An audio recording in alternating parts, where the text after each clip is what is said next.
Bom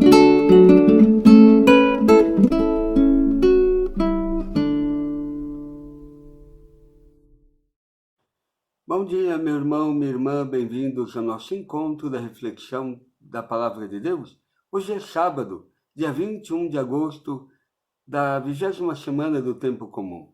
A primeira leitura da missa de hoje é no livro de Ruth, capítulo 2, do versículo 1 ao 3, aí pula, pega do versículo 8 ao 11, aí vai para o capítulo 4, versículo do 13 ao 17. Então, por que se conta essa história de Ruth? Está querendo se introduzir depois do livro dos Reis. Você sai do livro dos Juízes e como que é um gancho, uma apresentação, né, do que será o livro dos Reis. Por quê? Porque está falando da história da bisavó de Davi, ou seja, desta descendência, né, de Ruth,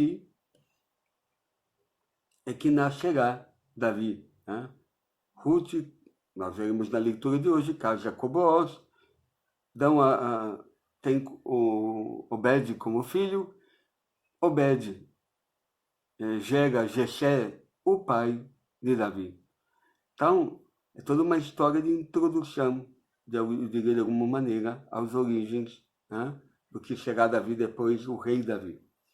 Mas aqui a primeira leitura, como ontem, né, porque foi o início do livro de Ruth, quer colocar esta mulher que cuida bem da sua sogra, sendo ela estrangeira, né, e acompanhou a sua sogra, foi para Israel, foi para uma terra que não era dela, um povo que não era dela, uma religião que não era dela, um Deus que não era o dela.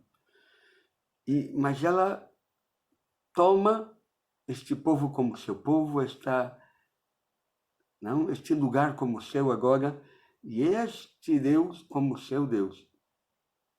É uma mulher que talvez, claro que foi impactada, eu dizia ontem, humanamente pela pessoa de Noemi. Talvez criou um laço profundo de amizade, de carinho, do que for. Mas eu pensava, Noemi também deve ter tido atitudes para com Ruth que marcou esta mulher ao ponto de ir para uma terra estrangeira. Porque aqui, contando que ela vai respigar nos campos, por acaso vai no campo de Boaz, que é um parente de Noemi, não? E que no fundo, parente, vamos dizer assim, tem direito a resgate, a casar com Ruth. Aqui a história foi cortada, porque é um pouquinho mais longa. Né? Tem toda uma trama. Mas Boaz exerce o seu direito para casar com Ruth. E aqui Boaz se encanta, olha como ele diz, e fala para Ruth, olha, não vá a outro lugar, não vá a outro campo, só respiga aqui no meu campo, etc, etc, etc. E ela pergunta, olha, como pude encontrar, Ruth diz a Boaz, como pude encontrar graça aos teus olhos e te dignastes fazer caso de mim, uma mulher estrangeira? Ou seja, já no início já se via a dificuldade, né, de que havia diferença de tratar um estrangeiro para um nativo, um hebreu, um israelita. E olha o que diz Boaz a ela, contaram-me tudo o que fizestes por tua sogra, depois da morte de teu marido. E como deixastes o teu país e a terra onde nascestes e vieste para um povo que antes não conhecia. Ou seja, esta ligação, algo em Noemi impactou a pessoa de Ruth para ir lá. E olha, por causa disso, aqui se corta, não? Na história, mas Boaz se casa com Ruth e etc., e daí da descendência deles nasce Davi. O que é importante desta leitura para nós? Eu já dizia ontem, se nós de verdade vivemos a nossa fé, o nosso testemunho, a nossa vida de cristão, podemos impactar a vida do outro. Imagina esta jovem deixar o seu povo, o seu país, a sua raça, a língua, e ir para um lugar só por causa da sogra, uma mulher pobre, porque ela está indo a um campo, quase que eu diria, para conseguir um dinheirinho, etc. Ou seja, então, Não é que está acompanhando a sogra por interesse financeiro, que ela é fazendeira, que ela tem dinheiro, que ela... Não. Está acompanhando ela, a Noemi, Ruth, né? Está acompanhando a sua sogra, vivendo a sorte da sogra. Viúva, sem quem ampare, sem recurso, sem dinheiro. E Ruth tem que fazer um trabalho para ver se ganha um pouquinho, algo para comer, enfim. Não? Para que esta mulher vai deixar tudo, o seu país, talvez tenha parentes lá em Moabe, uma moabita? Para quê? Se não foi algo que ela viu em Noemi que valia a pena, um sinal, um testemunho, para abraçar um outro Deus, um outro povo, etc. Então, eu espero que, de verdade, nós demos bom testemunho de Cristo para, quem sabe, impactar a vida dos outros e atrair os outros para Cristo. Que eles abandonem o seu mundinho para seguir a Cristo.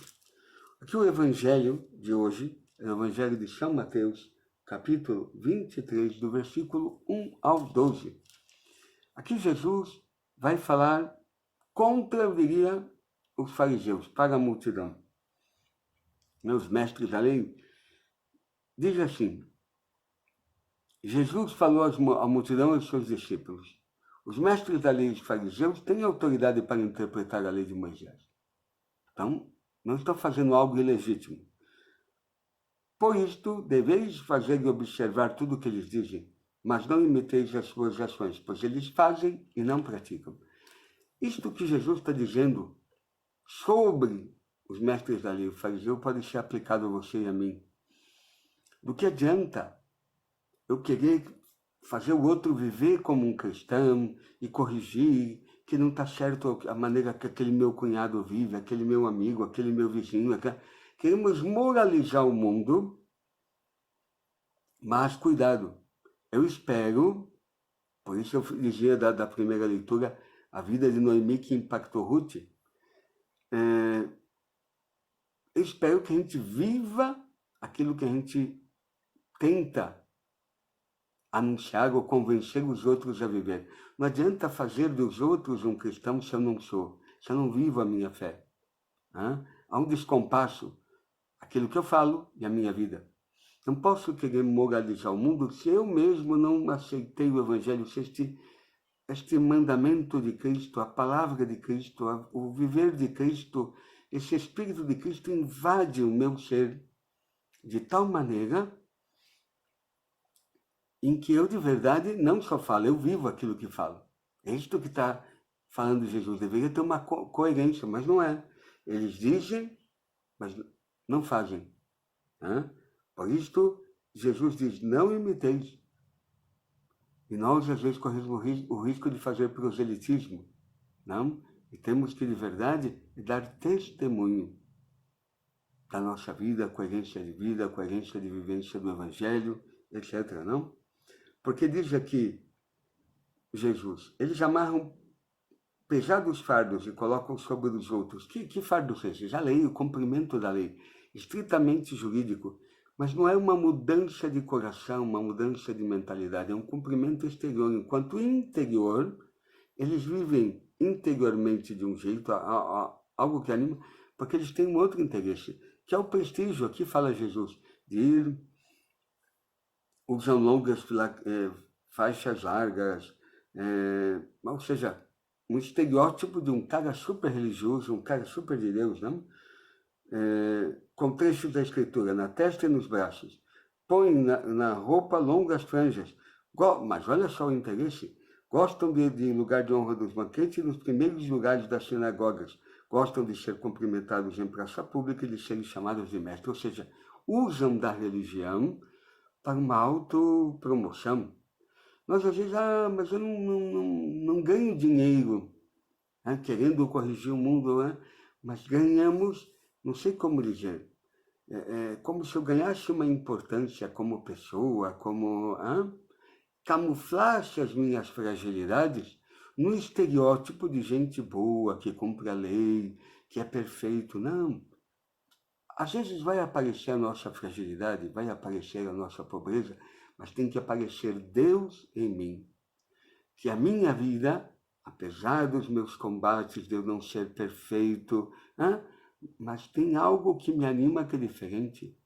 O mandamento do amor de Cristo, a vivência da vida de Cristo, os sacramentos, etc. Ou seja, há algo que atrai, há uma beleza no viver do cristão que atrai. Não significa perfeição. A gente entende mal a santidade como uma perfeição assim, mas ver que a nossa vida foi impactada por Cristo. E isto muda. E depois Jesus, claro, no final do Evangelho, vai dizer que, olha, nunca vos deixei de chamar mestre, pois um só é o vosso mestre, todos vossos irmãos na terra não chameis ninguém de pai, pois um só é o vosso pai, aquele que está nos céus, não chameis, não deixeis que vos chame de guias, pois um só é o vosso guia, Cristo, etc. Não? Porque, de verdade, mais do que querer ser o guia de outros, ensinar a outros e ser o mestre de outros, eu tenho que ser aquele que vive a vida de Cristo na própria vida e pelo testemunho da vida atrai. Porque depois será Cristo o mestre, o guia, o pai, ainda que Cristo não é pai, não? Tem o pai que já no céu, Jesus é filho, mas eu diria, é aquele que atrai, é aquele que seduz, é aquele que conduz o outro, mas sem dar uma de cara perfeito, de mestre, que eu faço tudo por isto, estou numa categoria acima de você e te ensino e moralizo o mundo. Não, porque vivo, porque essa é a minha vida, aquilo que eu anuncio é a minha vida.